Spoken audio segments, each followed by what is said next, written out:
तैयारी करने के लिए एनी काइंड ऑफ कॉम्पिटिशन्स, पहली शर्त क्या है? आपकी नींव मजबूत हो। और नींव क्या है? कंपटीशन की दुनिया का नींव क्या है?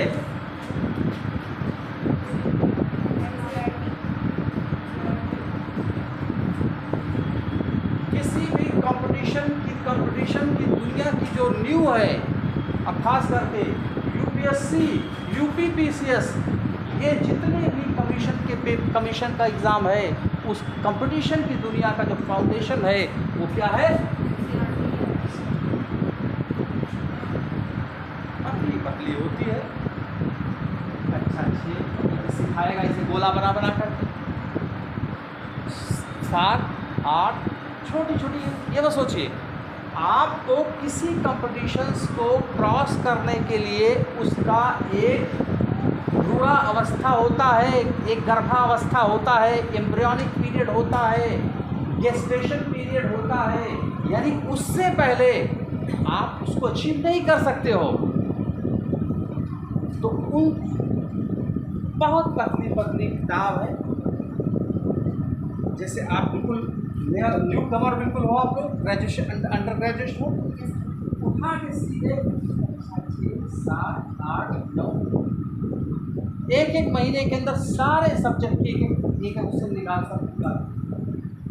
फाउंडेशंस, किसी भी न्यू की जो फाउंडेशन, कंपटीशन दुनिया की जो न्यू है, उसकी न्यू क्या है? क्योंकि कमीशन एनसीईआरटी बेस्ड को ध्यान में रखकर छोटे छोटे कंपटीशन, छोटे छोटे कॉन्सेप्ट होंगे, यहाँ से क्लियर हो जाएगा। अब दूसरा स्टेप है किसी भी चीज का। अच्छा, अब कंपटीशन की दुनिया का ढांचा क्या है? कंपटीशन की दुनिया का जो ढांचा होता है,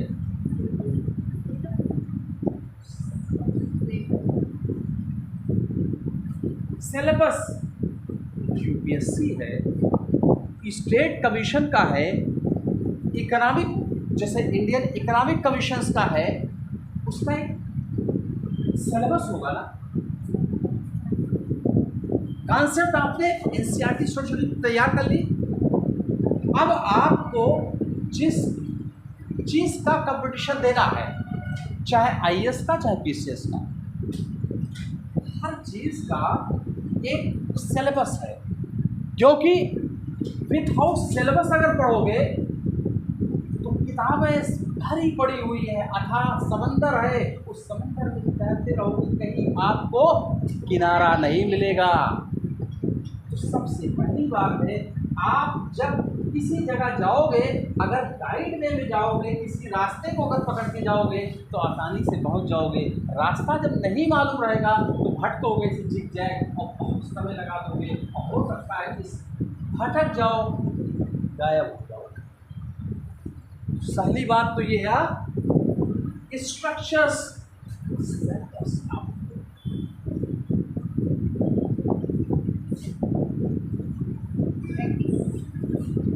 ये है प्रैक्टिस। प्रैक्टिस में क्या चीज आएगी? 2 तरह की, एक सब्जेक्टिव और एक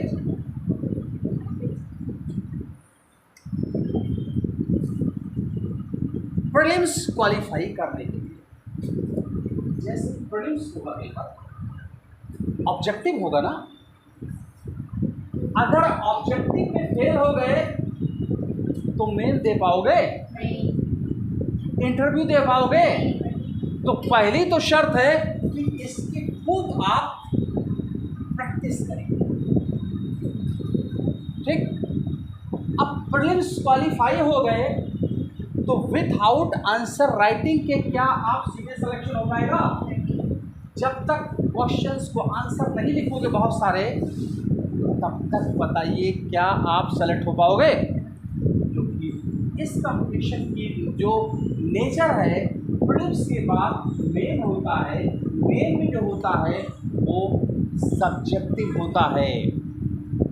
जैसे पीसीएस का 6 मेन के पेपर होंगे 6, और एक पेपर में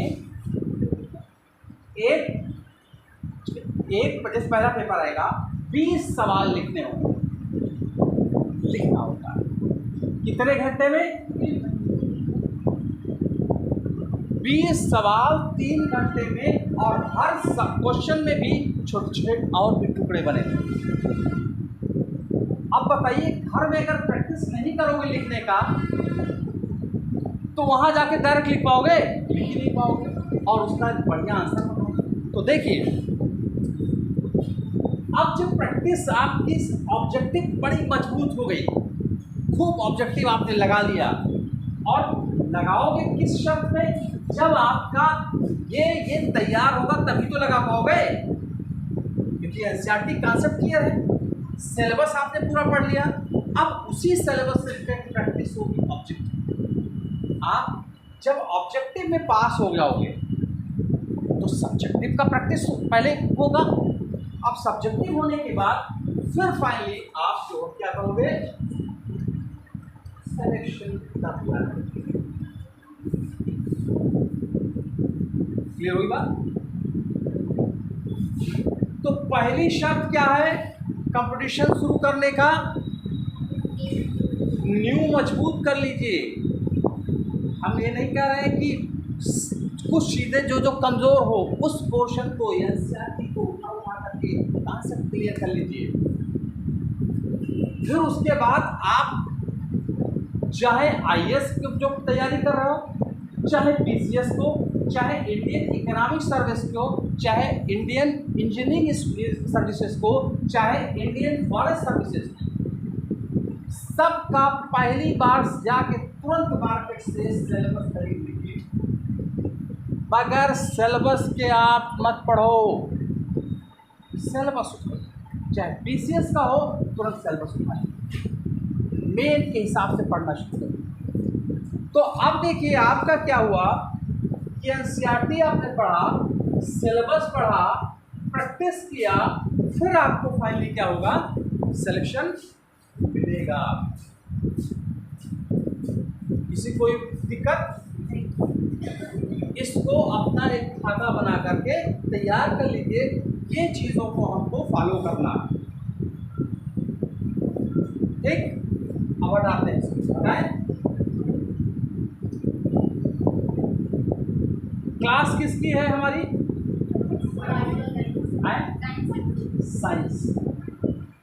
तो साइंस की होगी कि साइंस टेक्नोलॉजी की होगी?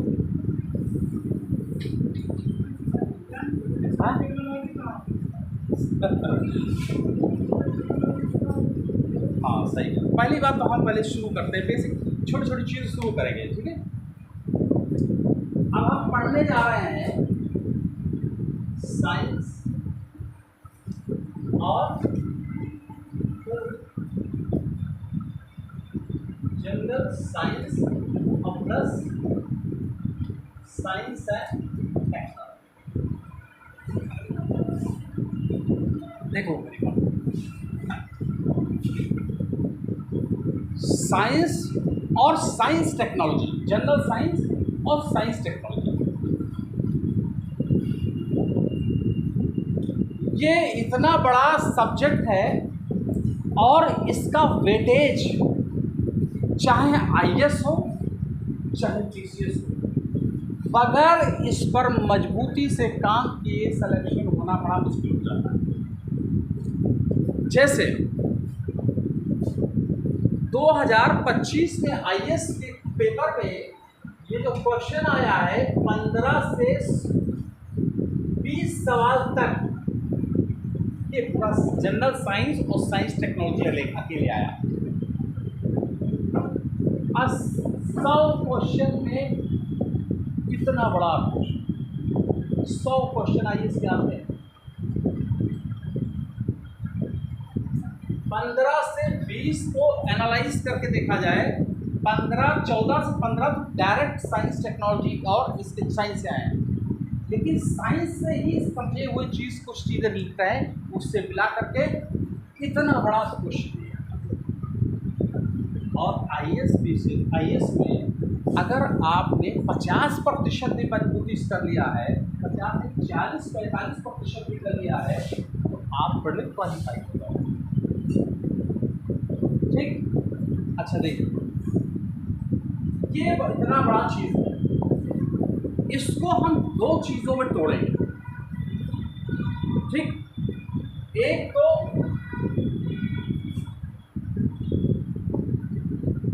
जनरल साइंस और दूसरा साइंस है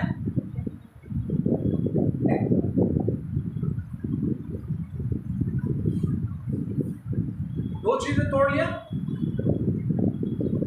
एक जनरल साइंस, एक साइंस टेक्नोलॉजी। मेरी बात समझ रहे हो?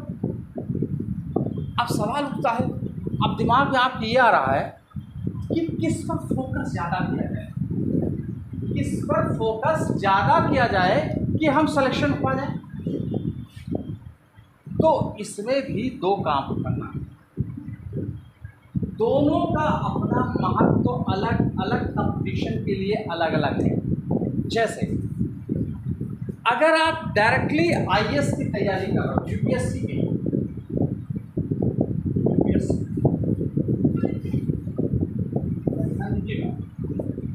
अगर यूपीएससी के लिए कोई बंदा जा रहा है पढ़ने, तो साइंस टेक्नोलॉजी का वेटेज ज़्यादा रहेगा। अगर आईएएस की तैयारी करोगे जैसे आप लोग, तो क्या होगा, आईएएस का जो करोगे तो यहाँ से 12 से 15 सवाल साइंस टेक्नोलॉजी से आ जाएगा और 2 से लेकर के 5 सवाल तक जनरल साइंस के होते हैं।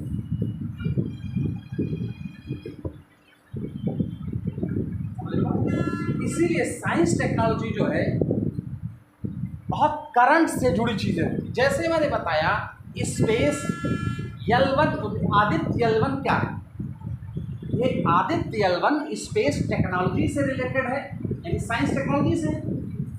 तो साइंस ये टेक्नोलॉजी इसमें आ जाएगी, चूंकि भारत के इसरो ने भेजा है आदित्य L1, ये एक उपग्रह है जो सूर्य के सरफेस के बारे में, कोरोना के बारे में भेजा गया। तो ये टेक्नोलॉजी, अभी हम बताएंगे टेक्नोलॉजी में क्या क्या आएगा, इसमें क्या आएगा। पहले बता, अगर यूपीएससी कर रहे हैं आप, तो इसका वेटेज 12 से 15 और जनरल साइंस का 2 से 5। और अगर आप यूपीपीसीएस या अदर स्टेट पीसीएस या आरओ एआरओ इस तरह का कोई पेपर पढ़ रहे हैं, अगर आप UPPCS, other state PCS, RO ARO का पेपर देने जा रहे हो, तो याद रखिएगा कि फिर जनरल साइंस का वेटेज बढ़ जाएगा। यहाँ पर फिर क्या होगा, ये 20 से 25 या 25 से 30 सवाल तक क्वेश्चन 100% आते हैं। और अब इधर जो है 2 से 5 सवाल जो है साइंस टेक्नोलॉजी से। आप किसी भी साल उठा करके 10 साल का उठाकर पेपर दे दीजिए, अगर पीसीएस का, स्टेट पीसीएस का एग्जाम किसी कोई देगा, जनरल साइंस को अगर जिसने स्किप कर दिया पास नहीं हो पाएगा। 20 से 30 साल तक इसी के बीच का रिवाल होता है जनरल साइंस। और चूंकि जैसे जैसे समय बीतता जा रहा है, आप पीसीएस, स्टेट पीसीएस भी आईएएस को, यूपीएससी को फॉलो कर रहा है, वो भी साइंस टेक्नोलॉजी का क्वेश्चंस जो है बढ़ाता चला जाता है। समझ के बात? तो देखिए, जनरल साइंस और साइंस टेक्नोलॉजी, अगर आईएएस की दे रहे हो तो जनरल साइंस का नंबर क्वेश्चन 2 से 5, साइंस टेक्नोलॉजी का 12 से 15। आज इसी 2025 की आईएएस का पेपर उठा के देख लीजिए, इसी में 15 जन साइंस टेक्नोलॉजी का है। एक्सियम 1 क्या है? इलेक्ट्रिक व्हीकल्स के बारे में पूछा है, सारी टेक्नोलॉजी से सवाल पूछे हैं। समझ के बात? अब देखिए, अगर स्टेट का दे रहा हो तो जनरल साइंस को आप इतने से रखिए और इतना करिए। अब सवाल उठता है, पेपर हम दोनों दे रहे हैं, हम आईएएस का भी पेपर देते हैं, हम पीसीएस को भी पेपर देते हैं, तो किसको पढ़े किसको ना पढ़े? दोनों को पढ़ना जरूरी है, क्योंकि टेक्नोलॉजी जब ही समझोगे जब आप जनरल साइंस का बढ़िया सी नॉलेज होगी तभी तो पढ़ पाओगे। अगर कोशिका के ऊपर कोई टेक्नोलॉजी लगाई गई, कोशिका के ऊपर कोई, जैसे कोशिका के ऊपर अगर टेक्नोलॉजी लगाई गई है तो जाहिर सी बात है, अगर कोशिका के बारे में सही से जानोगे तभी तो बायोटेक्नोलॉजी बढ़िया से पढ़ पाओगे। बायोटेक्नोलॉजी तब अच्छा समझ पैदा करोगे जब सेल के बारे में सारी चीज जानोगे। मैटरनल इफेक्ट, मातृत्व प्रभाव क्या है, ये बायोटेक्नोलॉजी का पार्ट है।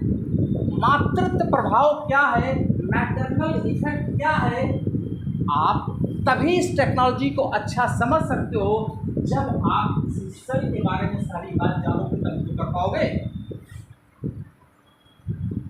बात समझ रहे हो ना? IVF, इन विट्रो फर्टिलाइजेशन, या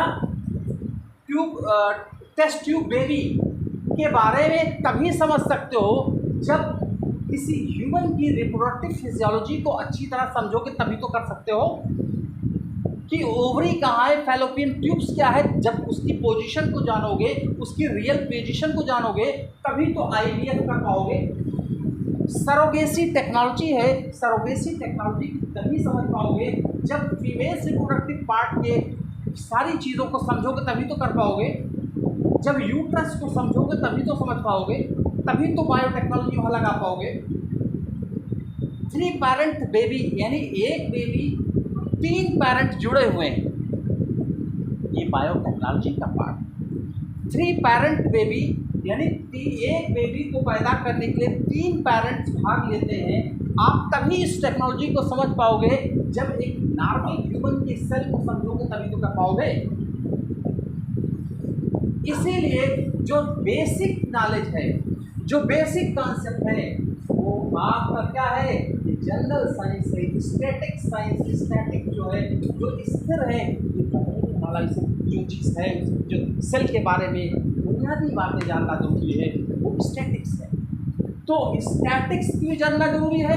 अब जो भी टेक्नोलॉजी लगाई गई है, दोनों को पढ़ना जरूरी है, तभी आप मजबूती से सिलेक्शन ले पाओगे। तो इसीलिए कमीशन ने, अभ्युदय ने, जैसे कोचिंगें होती हैं वो अपना प्रोफेशनल तरीके से दूसरा करते हैं। अभ्युदय योजना के अंतर्गत उसमें सीखे हैं जनरल साइंस के पहले क्लासेस का, फिर टेक्नोलॉजी का। जनरल साइंस में क्या क्या रहेगा, फिजिक्स रहेगा, केमिस्ट्री रहेगा और बायोलॉजी। इसके लिए क्लासेस अलॉट हैं। इतने क्लास में फिजिक्स, इतने क्लास में केमिस्ट्री रहेगा और इतने क्लास में बायोलॉजी रहेगा। और फिर इसको जनरल साइंस पढ़ने के बाद साइंस टेक्नोलॉजी को सीधे बताने। अब आपसे बता रहे हैं, यहाँ पर हम आपको खाका तैयार करा रहे हैं कि क्या क्या इसमें हमें पढ़ना है, क्या क्या हमें इसमें पढ़ना है। क्योंकि जो एलोकेट क्लासेस होते हैं उनसे सफिशिएंस नहीं है कि पूरे कोर्स को कवर किया जाए।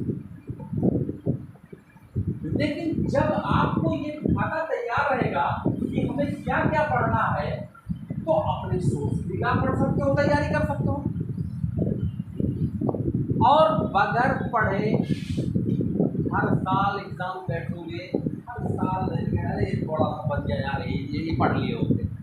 एक बार होलिस्टिक पढ़ लीजिए, मजबूती से सभी तरीके से संपूर्ण पढ़ाई कर लीजिए, अपने आप मजबूती से जा करके मुस्कुरा मुस्कुरा कर सॉल्व करते हुए चले जाइए, सब सॉल्व हो जाएगा। इसके बाद अभी काम, ठीक है। तो ये बात जनरल व्यू है। अब हम शुरुआत करते हैं, ठीक है। अब शुरुआत क्या है, साइंस, ठीक, साइंस करते, ठीक। पानी है कि जो है दो बात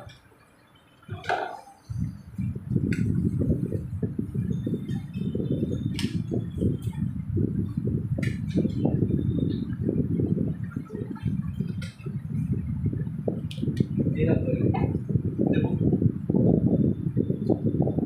हम पढ़ने जा रहे हैं साइंस और साइंस टेक्नोलॉजी की पहली क्लास। तो पहली क्लास के बारे में हमको ये जानना जरूरी है कि व्हाट इज साइंस, विज्ञान क्या है।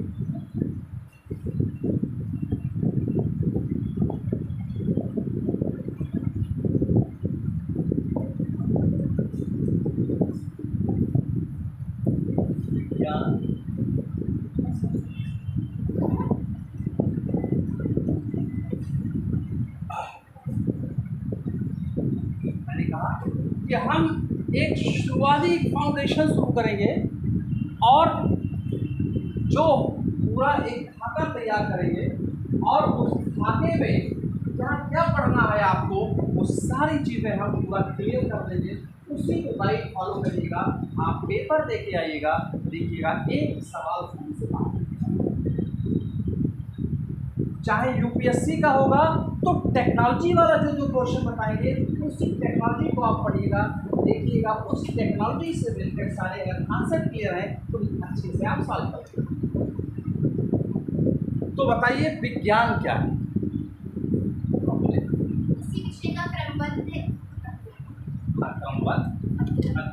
Systematic study.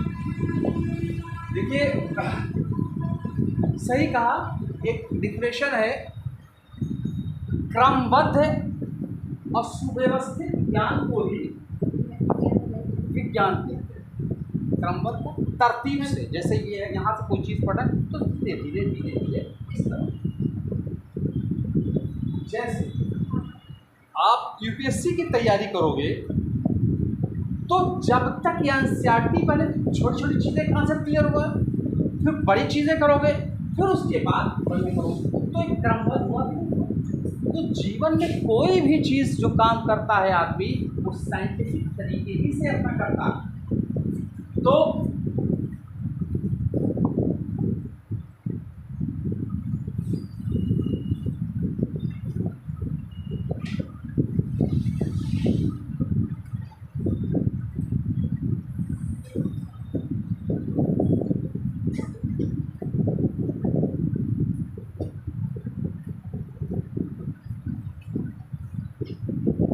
सुव्यवस्थित, लिख लीजिए, सुव्यवस्थित,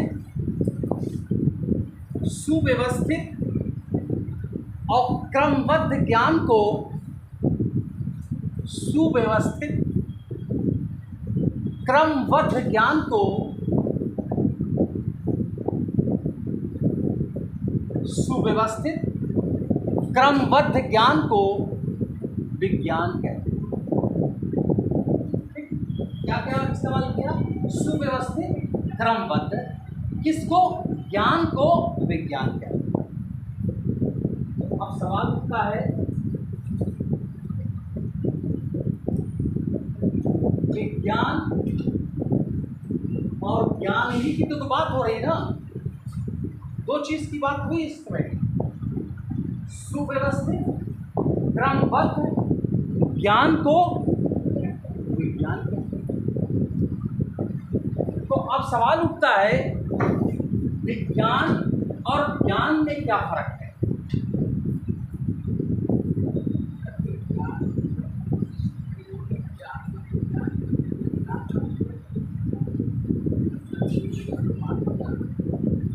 प्रयोजित क्या वर्ड इस्तेमाल किया?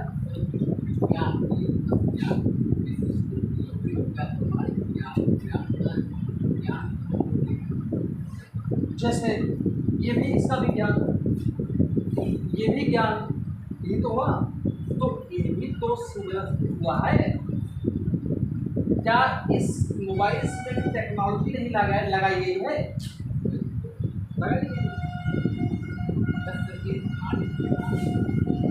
तो जो ज्ञान हम रखते हैं, जैसे मोबाइल का है, जैसे मोबाइल का है, कहते हैं क्या यार इसके बारे में कुछ जानकारी है आपके पास? मोबाइल के बारे में यही तो पूछते हो, मोबाइल के बारे में जानकारी है कि नहीं है? जानकारी का मतलब ज्ञान है आपके कि नहीं है? तो जो मोबाइल के बारे में हमें जानकारी है, क्या प्रमाणित नहीं है? प्रमाणित नहीं।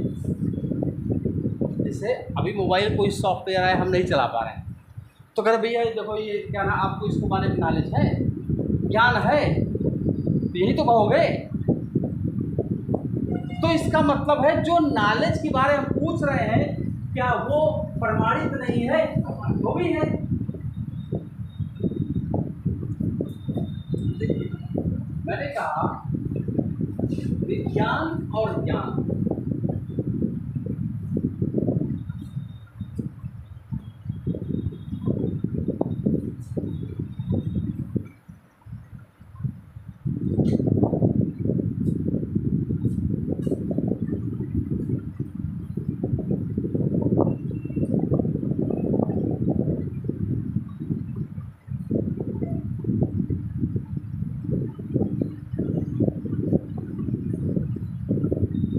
विज्ञान का मतलब है सत्य की खोज करना, सर्चिंग द रियलिटी।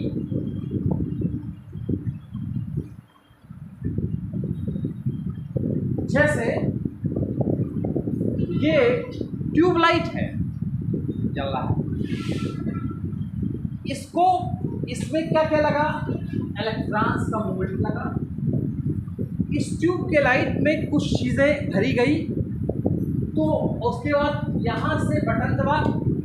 तो अगर ये विज्ञान ने क्या हुआ, इस रहस्य को उजागर किया कि नहीं, कि ये इलेक्ट्रॉन्स के मूवमेंट से ही इलेक्ट्रिसिटी मूव करती है, ये विज्ञान ने किया।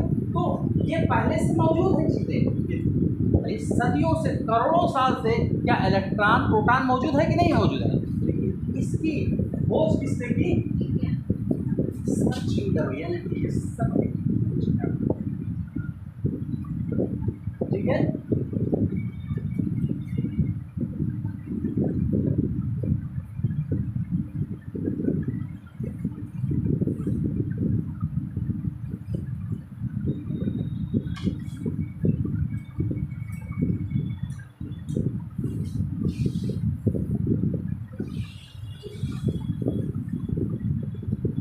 आप देखिए मेरी बात,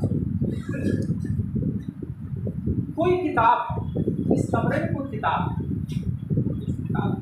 जिसे आप ज्योग्राफी पढ़ रहे हो या बायोलॉजी पढ़ रहे हो, बायोलॉजी की किताब जब आप पढ़ रहे हो यहाँ बैठ करके, तो क्या कहते नहीं हो ज्ञान में ले रहा हूँ,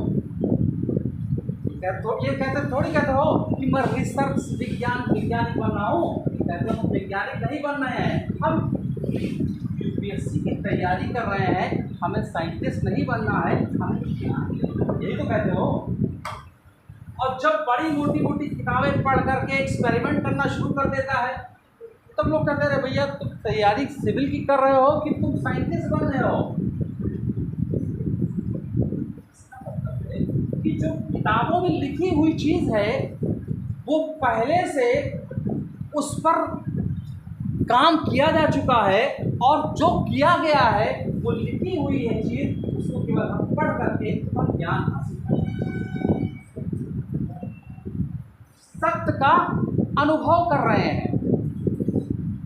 अगर हम पढ़ रहे हैं तो हम पढ़ रहे हैं कि हमारे मुंह में, जैसे हम डाइजेस्टिव सिस्टम पढ़ेंगे तो हम पढ़ेंगे कि भाई डाइजेस्टिव सिस्टम में हमें किताब में पढ़ेंगे तो हमें क्या मिलेगा कि हम पढ़ते हैं कि एलिमेंट्री कैनाल्स होती है, आहार नाल होती है, और उससे जुड़ी हुई ग्रंथियां ही पूरी डाइजेस्टिव सिस्टम काम करती है। अब आपको क्या हुआ, किताब में लिखा हुआ है कि हमारे इसोफेगस के नीचे स्टमक है, स्टमक के नीचे बगल में ऐसे आते हैं, हम आंतों को तो देख नहीं रहे, किताब हमें दिखा रहा है, और वो जो किताब में डायग्राम बना हुआ है, जो सिस्टमेटिक बताया गया है, वो रिसर्च करके पूरी सामने आपको रखा है। हम केवल ज्ञान लेते हैं बस, और उसमें कहते हैं पैंक्रियाज है। इस ट्यूबलाइट को, इलेक्ट्रिसिटी को खोज की गई इलेक्ट्रॉन्स के मूवमेंट से, और इस ट्यूबलाइट्स को फिर क्या हुआ, ट्यूबलाइट को बनाया गया, कम से कम सालों, दसियों सालों के रिसर्च के बाद फिर ये मालूम हुआ कि ऐसे करने से रोशनी निकलेगी। साइंस था, सत्य की खोज की गई, और हम लोग क्या है, ट्यूबलाइट जला दो, अगर जल गई तो हम सत्य का अनुभव कर रहे हैं, बुझ गई अंधेरा हो गया, हम अनुभव कर रहे हैं। इस चीज़ को देखना, बुझना, बुझना, ये भी हमें ज्ञान ही तो मिल रहा है। तभी तो हम किस कहते हैं, भैया लाइट बुझा दो, बुझ गया, हाँ बुझ गया, हो गई हमको देखते हुए।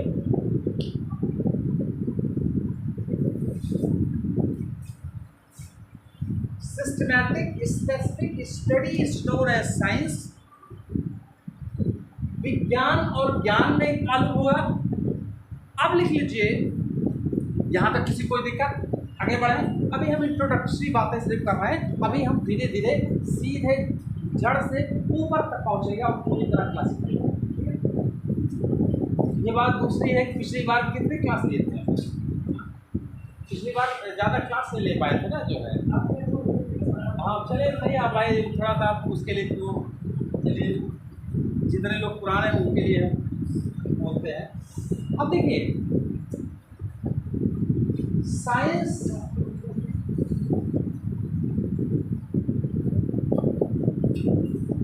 के बारे में मालूम हो गया, साइंस क्या है। विज्ञान और ज्ञान के बारे में मालूम हो गया। अब साइंस कितनी प्रकार की होती है, साइंस 4 प्रकार की होती है। डायग्राम को मत देखिएगा, अभी 30 मिनट ले जाएंगे। साइंस कितने प्रकार की होगी, और कौन सी साइंस बताइए। रसायन, भौतिक और बॉटनी और जूलॉजी, यानी साइंस कितनी प्रकार की होती है। तब जब किताब ज्योग्राफी की जाती हो लेने आप लोग, तो उसमें तो लिखा होता है समाज विज्ञान, सामाजिक विज्ञान लिखा रहता है। तो ज्योग्राफी को भी कहा जाता है, विज्ञान शब्द आया कि नहीं आया। इतिहास की किताब अगर लेने जाओगे तो अब इतिहास नहीं आएगा, एनसीईआरटी, सामाजिक विज्ञान। तो विज्ञान तो वो भी है, समस्या बन गई है, क्योंकि आज तक आपने ये जाना कि विज्ञान में केवल 4 विज्ञान होते हैं। कौन कौन से, एक होता है फिजिक्स, केमिस्ट्री, जूलॉजी, बॉटनी। लेकिन आपने देखा होगा, किसी भी किताब की दुकान पे जाओगे तो अगर ज्योग्राफी की किताब भी लोगे, हिस्ट्री की भी लोगे, इकोनॉमी भी लोगे, तो उसमें यही तो लिखा रहता है सामाजिक विज्ञान लिखा रहता है। अब ये नहीं लिखा रहता है इतिहास, ज्योग्राफी, सामाजिक विज्ञान। तो इसका मतलब ज्योग्राफी भी तो विज्ञान है, अगर ना होता तो विज्ञान क्यों लिखा होता, सामाजिक विज्ञान। इतिहास, पॉलिटी की किताब लेने जाओगे तब भी लिखा रहेगा सामाजिक विज्ञान। राजनीतिक विज्ञान लिखा नहीं विज्ञान, इसका मतलब विज्ञान भी है। तो ये तो मामला फेल हो गया सब 4 वाला। हाँ देखिए, दो प्रकार की विज्ञान पिछली बार पढ़ाए थे इंट्रोडक्शन में। देखिए, विज्ञान broadly, science can be broadly classified into two types. विज्ञान को मोटे तौर पे दो भागों में विभाजित किया गया है। पहला, रियल साइंस या ट्रू साइंस, और दूसरा सीरो साइंस, छद्म।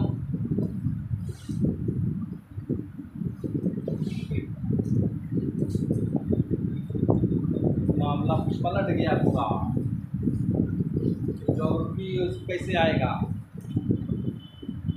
साइंस को दो भागों में डिवाइड कर दिया गया, एक रियल साइंस और एक स्यूडो साइंस।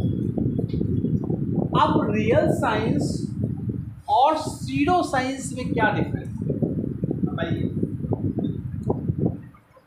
डिवाइड करिए, जो बता चुके हैं इसको।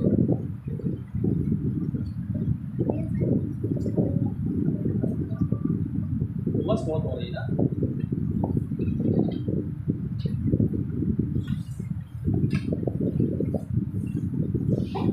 देखिए, real science is based on theory, ये सिद्धांत पर आधारित।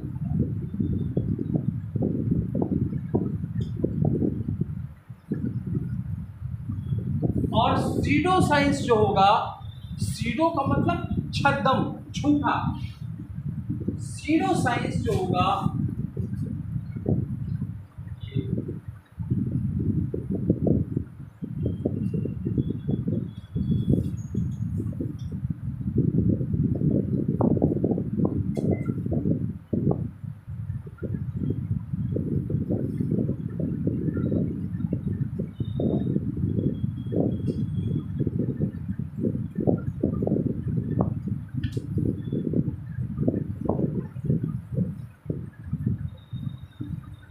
कलर बदल दिया जाए, लाल का मतलब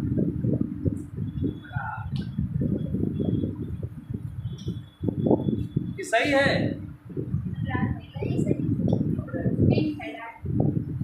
पिंक कहाँ से लाओ, पिंक उसमें निकल ही नहीं रहा तो कहाँ से दें। लाल है, पिंक कहाँ है, पिंक जो है। मैंने बताया विज्ञान दो प्रकार का होता है, एक रियल साइंस और दूसरा छद्म विज्ञान। अब इन दोनों में फर्क देखिए क्या है। रियल साइंस किस पर बेस्ड होता है, यानी क्या है, सिद्धांत। अब ये किस पर डिपेंड होता है, अब सिद्धांत और धारणा में पहली बात बताइए क्या फर्क होता है।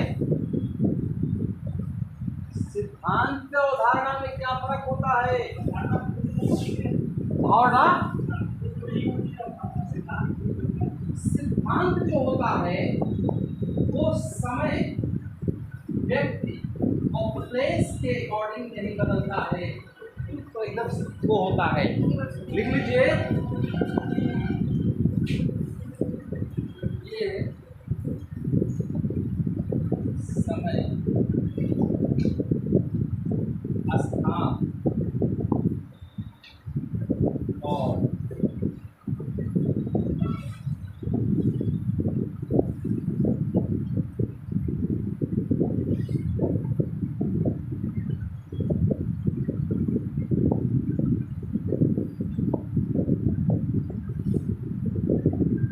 यानी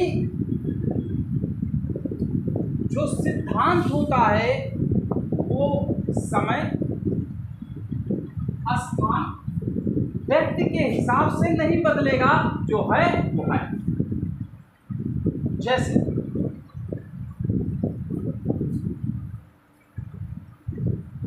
ये है, क्या है,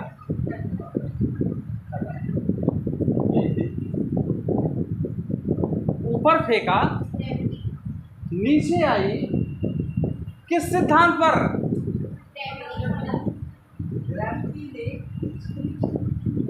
लाया कि नहीं लाया?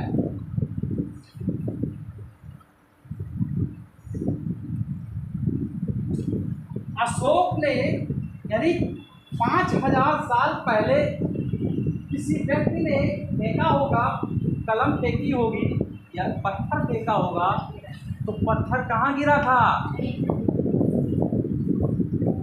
और 500 साल पहले किसी ने फेंका था, तब कहाँ गिरेगा? और आज जब फेंकोगे तब कहाँ गिरेगा? क्या थ्योरी ऑफ ग्रेविटेशन बदला? यानी ये समय, स्थान और व्यक्ति के नहीं बदलता। अमेरिका में किसी ने कलम को फेंका, मान लिया किसी बॉल को ऊपर फेंका होगा एटमॉस्फेयर के अंदर, किसी ने बाल को फेंका ऊपर अमेरिका में, तो बाल कहाँ गिरी होगी? और अफ्रीका में अगर फेंका तब कहाँ गिरेगा? और भारत में फेंकोगे तब कहाँ गिरेगा?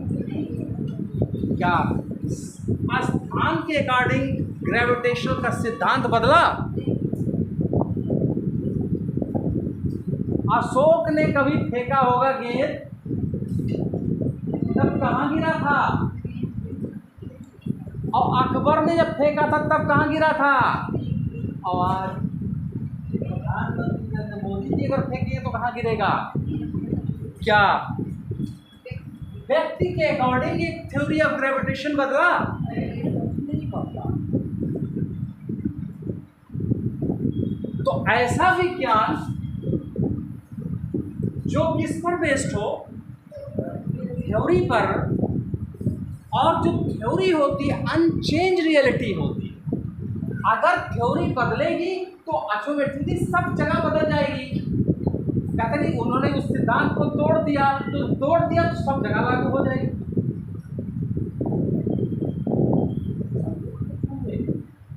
तो ट्रू साइंस क्या है?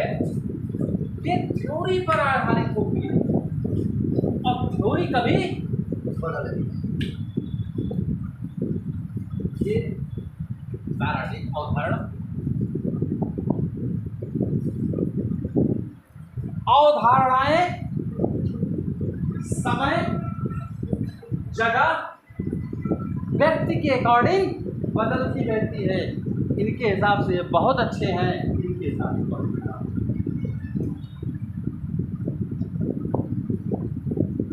समझो, लड़ न जाना। उसमें जो एग्जाम्पल बताया जाता है, घूर रहे हैं, क्या नाम है,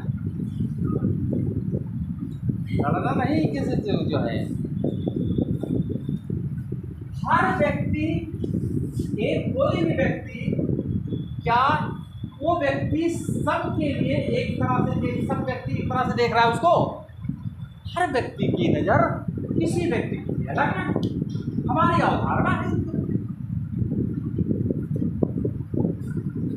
अब देखिए, इसमें कौन आएगा? इसमें क्वालिटी आएगी, यानी सोशल साइंस इसमें आ जाएगा। सोशल, सामाजिक विज्ञान के सब्जेक्ट जीरो साइंस में आ जाएंगे। समझ रहे हो ना बात? अब जैसे एक ले लिया क्वालिटी,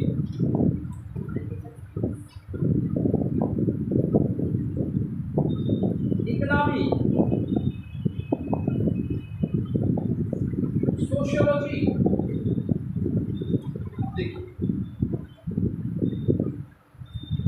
कॉन्स्टिट्यूशन है, संविधान। क्वालिटी में संविधान है ना। अवधारणाओं के बारे में लिख लीजिए, ये है समय, स्थान और व्यक्ति के अकॉर्डिंग बदलती रहती है।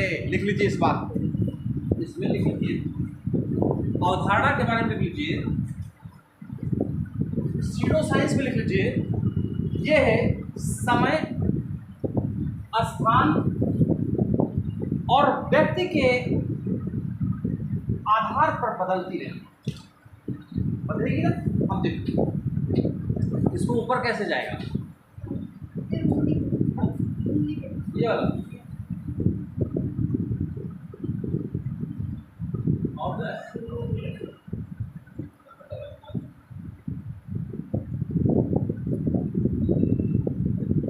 हो गया।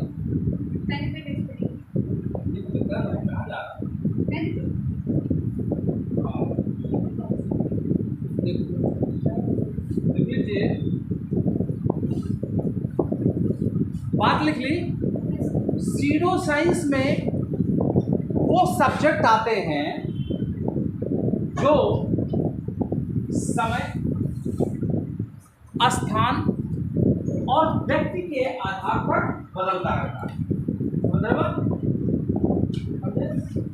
अब इसमें जो सीडो साइंस में किसको रखा गया है, सोशल साइंस को रखा है। सीडो साइंस में किसको रखा, अब देखिए मैं कैसे बता रहा हूँ। पॉलिटी, पॉलिटी का मतलब कॉन्स्टिट्यूशन, संविधान। अब देखिए यूएस है, यूके है, अफ्रीका, साउथ अफ्रीका है और इंडिया। स्थान के लिए संविधान क्या चीज है, संविधान जो होता है ये किसी देश का सुप्रीम लॉ होता है, सुप्रीम लॉ होता है। और देखिए बेसिक बात समझिए, संविधान सिर्फ लोगों के विशेष का मतलब आकांक्षा, एस्पिरेशन, क्या जरूरत है उसको फुलफिल करने के लिए ही तो बनाया गया है। इस संविधान लोगों की जरूरत को पूर्ति करने के लिए ही तो बनाया गया है। तो अब बताइए यूएसए का संविधान क्या भारत का संविधान एक है? क्यों नहीं? क्योंकि यूएसए के लोगों की जरूरत अलग है, हमारी जरूरत अलग है, और यूनाइटेड किंगडम की जरूरत अलग है, अफ्रीका की जरूरत अलग है। इसीलिए सबका संविधान है, लेकिन संविधान जो है वो सबके लिए अलग अलग है। स्थान के अकॉर्डिंग बदला कि नहीं बदला? नहीं, स्थान के हिसाब से बदला कि नहीं बदला? अमेरिका में जब पत्थर फेंका था तो नीचे आया था, अफ्रीका में फेंका तो नीचे आया था, यूनाइटेड किंगडम में फेंका था नीचे आया था, भारत में फेंका था नीचे आया था, कहीं को कुछ बदला था। लेकिन संविधान अमेरिका का अलग है, यूनाइटेड किंगडम का अलग है, अफ्रीका का अलग है और भारत का अलग है। स्थान के अकॉर्डिंग क्या बदला कि नहीं बदला? सीडो साइंस, यही तो बात हमने लिखाया है कि सीडो साइंस में वो साइंस आएगा जो व्यक्ति, स्थान और जगह के अकॉर्डिंग बदल जाएगा।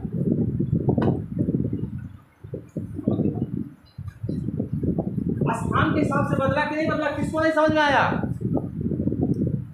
आया कि नहीं बोलो? आया। जब आया तो हल्का सा स्माइलिंग फेस रखो। अब जैसे और भी घूम घूम के रहो तो लगता है बिल्कुल नहीं आया। समझ में आया? अब दूसरी बात देखिए, भारत का संविधान कब लागू हुआ? बोलो। 1950। जो संविधान 1950 में लागू हुआ, क्या वही संविधान आज भी है पूरा? 1950 में जो संविधान लागू हुआ, क्या आज भी 2025 में सेम संविधान है? 125 कितने अमेंडमेंट हो चुके हैं? 5 फाइनल बिल हो चुका है, अमेंडमेंट कितने हुए हैं, ये भी पॉलिटिकल सवाल बन जाएगा। यही तो आता है। अगर क्या समय के अकॉर्डिंग संविधान बदला कि नहीं बदला, समय के हिसाब से बदला नहीं। और क्या आज जो संविधान है आने वाले समय में सेम रहेगा, लोगों की जरूरत के अकॉर्डिंग संविधान को फिर बदला जाएगा, नए नए आर्टिकल जोड़ेंगे, नई नई चीजें, जैसे जैसे नए नए चैलेंजेस आएंगे उसके अंदर नई नई चीज डाली जाएगी। तो क्या समय के अकॉर्डिंग ये फिक्स है, नहीं फिक्स है, इस समय के हिसाब से ही बदलता रहता है। यही तो मैंने बताया, ये समय स्थान और व्यक्ति के अकॉर्डिंग बदलता रहता है। साइंस, सामाजिक विज्ञान भी देखो, सामाजिक विज्ञान भी साइंस है और ट्रू साइंस भी, रियल साइंस भी साइंस है। दोनों में फर्क हमने जो बताया वो क्या फर्क बताया, एक ट्रू साइंस है, एक सीडो साइंस है। ट्रू साइंस किस पर बेस्ड है, थ्योरी पर है, और सीडो साइंस किस पर बेस्ड है,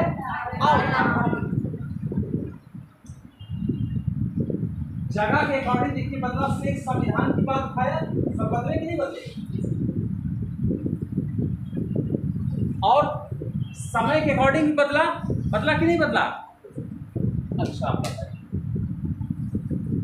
क्या भारत में संविधान जो डिफाइन कर रहा है सबके लिए बराबर है,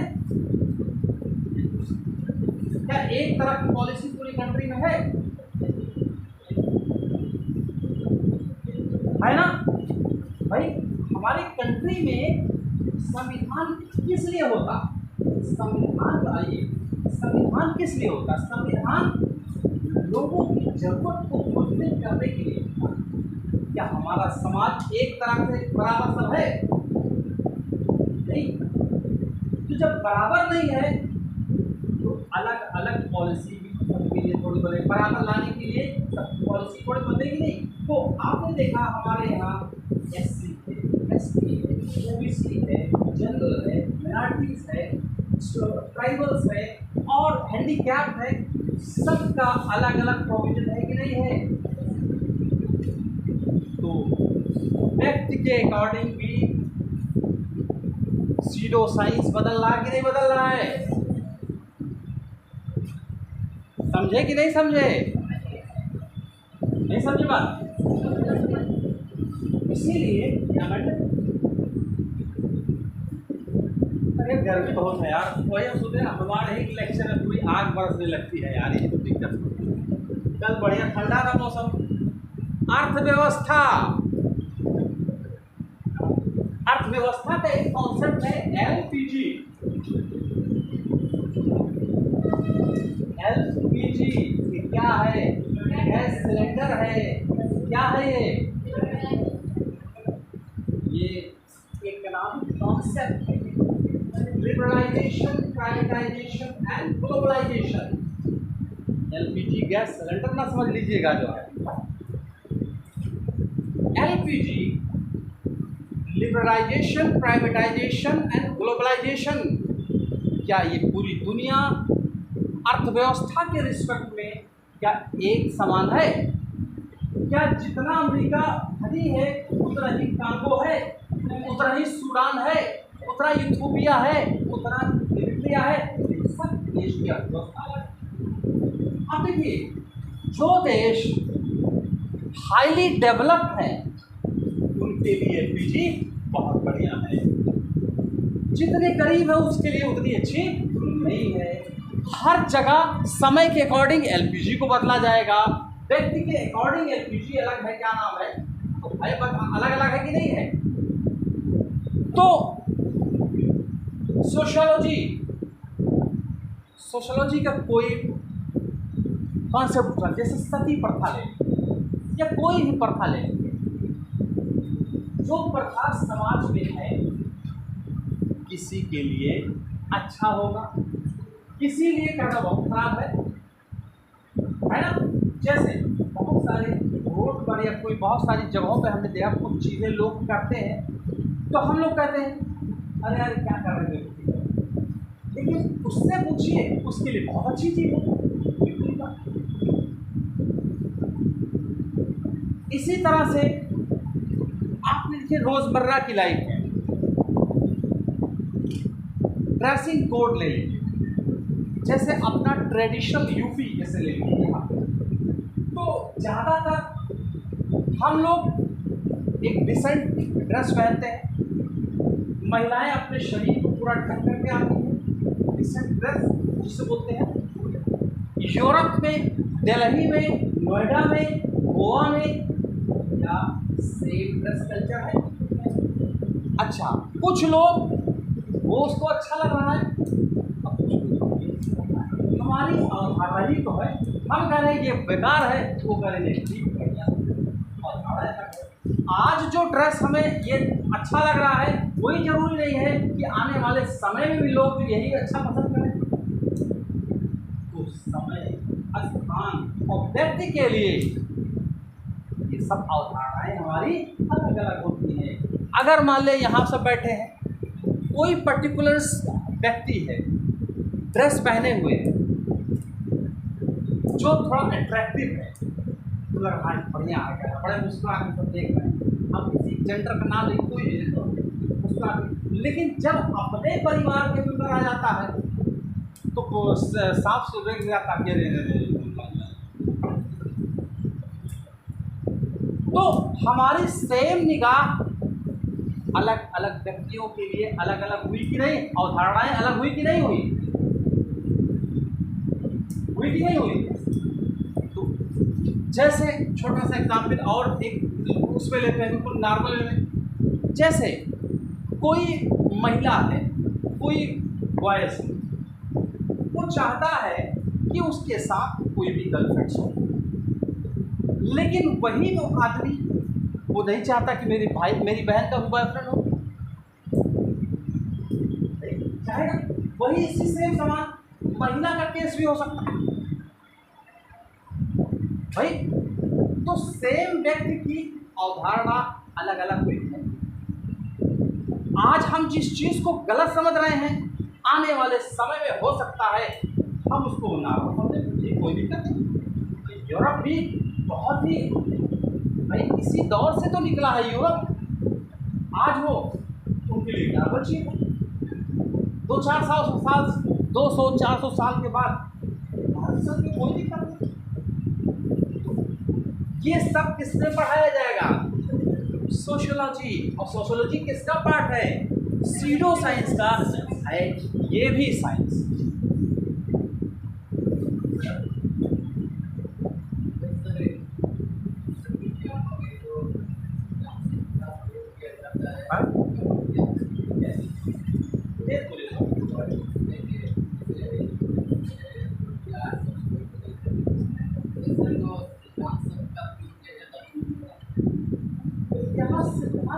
कुछ सिद्धांत नॉर्मल होते हैं लेकिन वो सिद्धांत बदलते रहते हैं। अरे मैंने यहाँ बदलते रहते हैं। जैसे कोई थिंकर आया, उसके बाद आपने देखा एक चीज़ किसी सोशलिज्म पर कई थिंकर आए ना, सोशलिज्म ले लीजिए, मार्क्सिज्म ले लीजिए, एक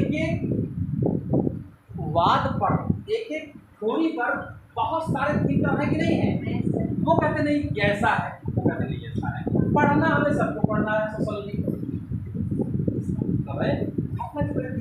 अच्छा सर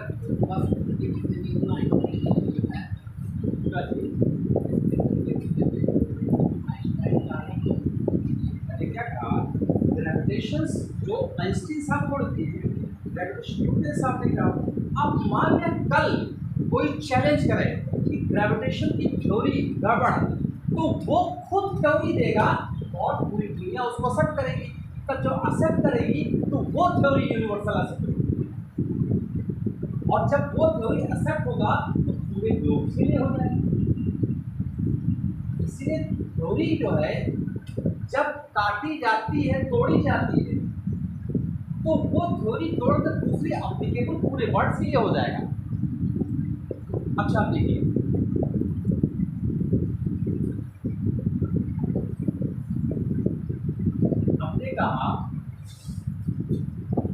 साइंस और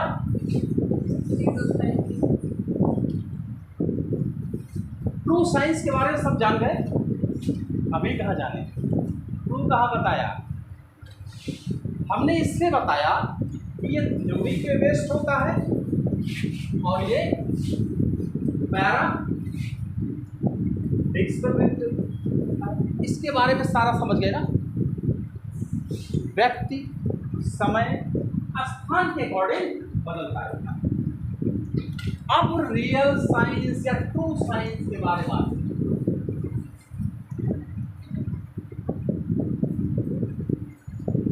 किसमें आएंगे, रियल या ट्रू साइंस। इस दुनिया में सत्य क्या है बताओ, इस दुनिया में सत्य क्या है?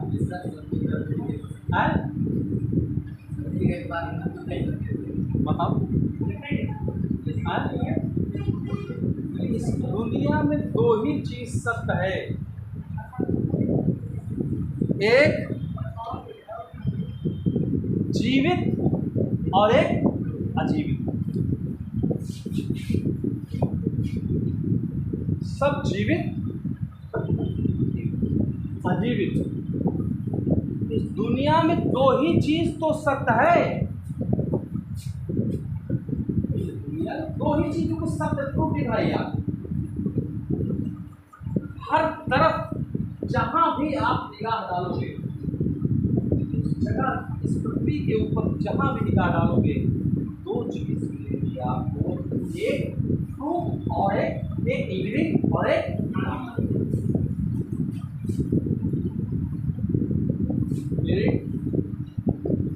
लिविंग और एक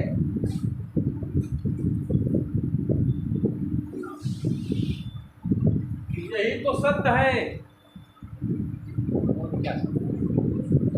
बोतल क्या है, जीवित है, चश्मा जीवित है, पंखा जीवित है, हवा जीवित है, पानी जीवित है, और हम सब क्या हैं, दो चीज बिल्कुल नहीं है। पौधा जीवित, घास फूस जीवित, जितने लोग चल रहे हैं जीवित, और उसके जीवित के साथ नॉन लिविंग मौजूद है। इस पृथ्वी के धरातल पर दो ही चीज सत्य है, वो टू क्या है, एक तो लिविंग है और एक लिविंग की स्टडी किस विज्ञान के अंदर करेंगे, बायोलॉजी, और नॉन लिविंग की जो करेंगे उसकी क्या करेंगे, फिजिक्स और अब घुमा फिरा के अब मामला बैठा है जाकर के, हमें पढ़ना क्या है, बायोलॉजी, फिजिक्स, केमिस्ट्री, और इस फिजिक्स, केमिस्ट्री और बायोलॉजी का रोजमर्रा की जिंदगी में आपको क्या एप्लीकेशन है, वही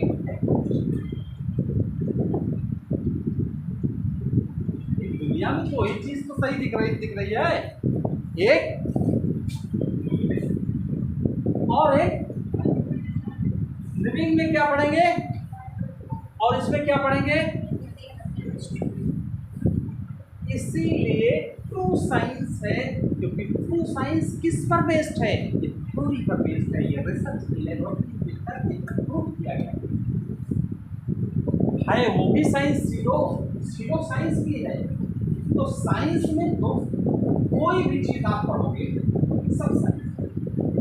क्या क्वालिटी में पढ़ते हो, क्या क्रमबद्ध ज्ञान नहीं है, पहला प्रेम्बल्स है कि नहीं, दूसरा सिटीजनशिप है कि नहीं है, तीसरा क्या है, पहला यूनियन टेरिटरीज है, पहला प्रेम्बल्स है, दूसरा यूनियन टेरिटरीज है, तीसरा सिटीजनशिप है, चौथा क्या है, फंडामेंटल राइट है, तीसरा क्या है, director principle of state policy, DPSC, उसके बाद क्या है, ड्यूटीज है। क्या प्रीएम्बल्स में लिखा नहीं, we the people of India having solemnly resolved to constitute India as a sovereign socialist secular democratic republic, ये लिखा नहीं है, क्या इसमें लिखा है, तो क्रमबद्ध है कि नहीं है। यही जो पूछता है ना, पूछा 2 बार पूछा, पूछा है कि सीक्वेंस लगाइए, सोशलिस्ट, सेकुलर, डेमोक्रेटिक, रिपब्लिक, ये जो वर्ड है ना, तो हम पहले 4 ऑप्शन देता है, इधर उधर करके सीक्वेंस लगाने का। क्रमबद्ध क्या क्या क्रमबद्ध नहीं है, तो हर चीज से क्रमबद्ध है। तो इसीलिए दुनिया में कोई भी चीज है तो सब चीज साइंस। हाँ, साइंस अपने आप में 2 प्रकार का है, एक क्या है ट्रू है और एक सीरो। ट्रू में क्या है, थ्योरी बेस पे है, और दुनिया में सत्य जो है वो 2 ही चीज है, और वो 2 चीज कौन सी है,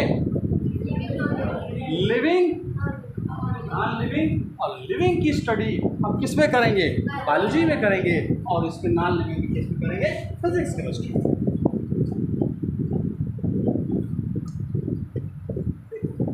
इन दोनों चीजों को जब हम पढ़ेंगे, थ्योरी जो पढ़ेंगे, थ्योरी स्टैटिक्स पार्ट है, थ्योरी बदलेगा नहीं, तो स्टैटिक पार्ट हुआ कि नहीं हुआ। थ्योरी वाली जो पार्ट होगी वही जनरल साइंस का,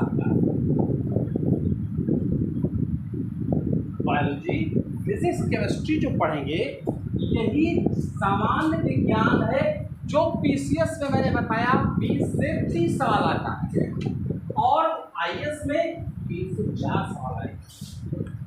और जब इस साइंस का, बायोलॉजी, फिजिक्स, केमिस्ट्री का जब हम रोज़मर्रा की ज़िंदगी में, यानी डेली बेसिस लाइफ में हम उसका जो इस्तेमाल करते हैं वही क्या है, साइंस और टेक्नोलॉजी होता है। और साइंस टेक्नोलॉजी जो होता है वो यूपीएससी में कितने क्वेश्चन आएंगे, ये आप बताओ। रॉकेट बना, रॉकेट किस सिद्धांत पर काम करेगा, क्रिया प्रतिक्रिया के नियम पे, न्यूटन का थर्ड लॉ है कि नहीं, उस सिद्धांत पर रॉकेट को बनाया गया, रॉकेट ऊपर गया तो वहां जाकर के जो जो काम कर रहा है वो करंट से जुड़ा हुआ चीज है, उनको फायदा दे रहा है, वही तो टेक्नोलॉजी हो गई। थ्योरी और टेक्नोलॉजी दोनों को जब हम मिला के पढ़ेंगे तो हमको पूरी तरह से बेहतरीन आप कर पाओगे। तो देखिए, हमें हमारा सब्जेक्ट क्या है, हम जो पढ़ेंगे हमारा सब्जेक्ट कौन सा है, और सीरो साइंस किसका किसका है, शुरू हो गई इतिहास, जब पॉलिटी, इकोनॉमी, ये सब चीजें सीरो साइंस में आएंगे, तो आप लोग पढ़ रहे हैं। ठीक है, हमारा जो सिर्फ फोकस है किस पे रहेगा,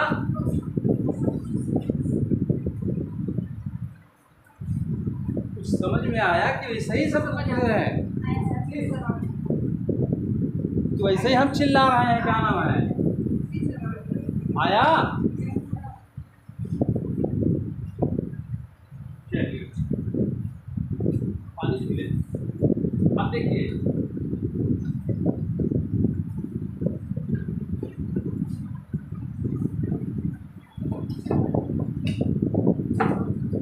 हटा दे इसको। अब देखिए, पहली स्ट्रेटजी, अब तक स्ट्रेटजी हमने जो डेवलप की, ये सारी ये इतना पढ़ाया, वो कॉन्सेप्ट समझ आया। अब जो स्ट्रेटजी आपको देंगे उसको बना करके सजा कर रख लीजिएगा, उस स्ट्रेटजी को फॉलो करिएगा, यूपीएससी में भी सवाल बाहर निकलेंगे, पीसीएस में बहुत आराम से सवाल निकल जाएंगे, आराम से आता है। हाँ, लेकिन इतनी बात की जरूरत है कि वो जो स्ट्रेटजी है, मैं स्ट्रेटजी पूरी दूंगा, लेकिन जो पढ़ाना है वो हमें लिमिटेड जो लेक्चर है उसमें पढ़ाना है। हम जो पढ़ा सकते हैं उस लेक्चर में तो पूरा पढ़ाएंगे, जो नहीं पढ़ा सकते हैं, जो लेक्चर खत्म हो जाएगा जो अलॉटेड है, तो उस स्ट्रेटजी को हम आपको स्ट्रेटजी बता देंगे, उसको फॉलो करिएगा, आप फिर देखिएगा। ठीक, अब देखिए, हमें पहली बात तो है बायोलॉजी, फिजिक्स, ऑफ केमिस्ट्री और साइंस एंड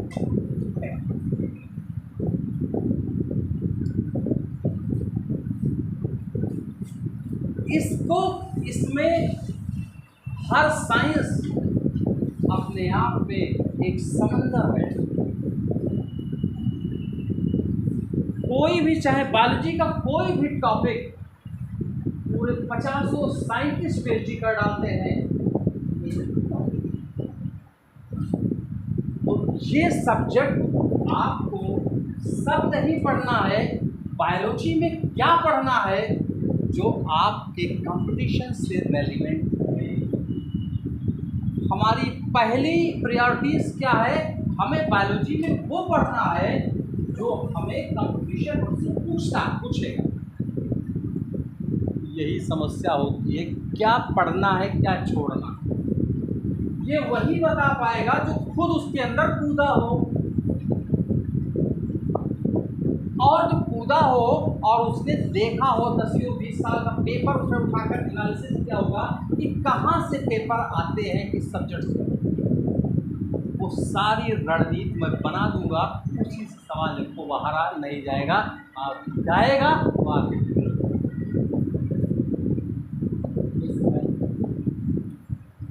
बायोलॉजी का मतलब हुआ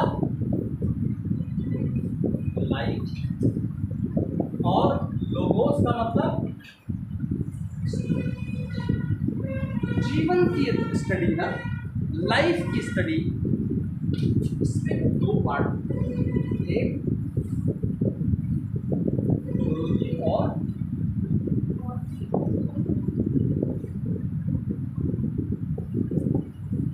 जीवन 2 चीज के अंदर है, एक एनिमल के अंदर है, एक उसके अंदर है। जो एनिमल्स की स्टडी, जब प्राणी का जो अध्ययन होगा इसके अंतर्गत, और वनस्पति का अध्ययन होगा इसके अंतर्गत। इसमें क्या पढ़ना है और इसमें क्या पढ़ना है, एक खाका हम लोग बना लेंगे, ऑटोमेटिकली पूरी तरह से आपका कॉन्सेप्ट उसी से बाहर आता है। बॉटनी में क्या पढ़ना है आपको वो देख लेंगे। फिजिक्स में क्या पढ़ना है जो एग्जाम से यूपीएससी और पीसीएस पूछता है, ऑप्टिक्स है, इलेक्ट्रिसिटी है, मैकेनिक्स है, थर्मोडायनेमिक्स है। ये फिजिक्स के 3-4 कंपोनेंट पढ़ लीजिए, एक भी बार। केमिस्ट्री में इनऑर्गेनिक, ऑर्गेनिक्स, फिजिकल, इसमें क्या क्या पढ़ना है एकदम क्लियर कॉन्सेप्ट बता देंगे, उसके बाद हर सब्जेक्ट अपने आप में बहुत समंदर है। इसमें क्या पढ़ना है?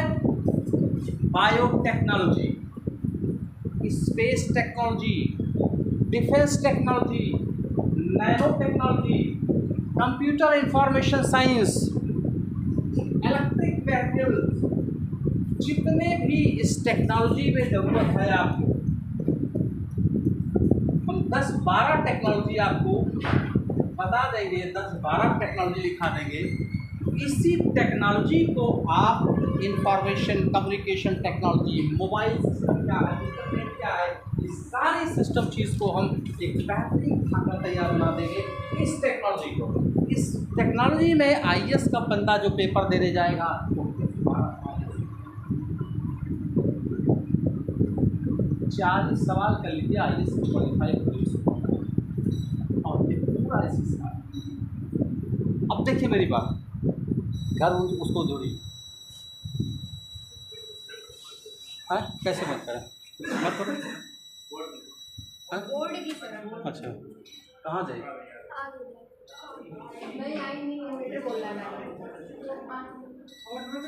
कहाँ बनते हैं? देखो मेरी बात,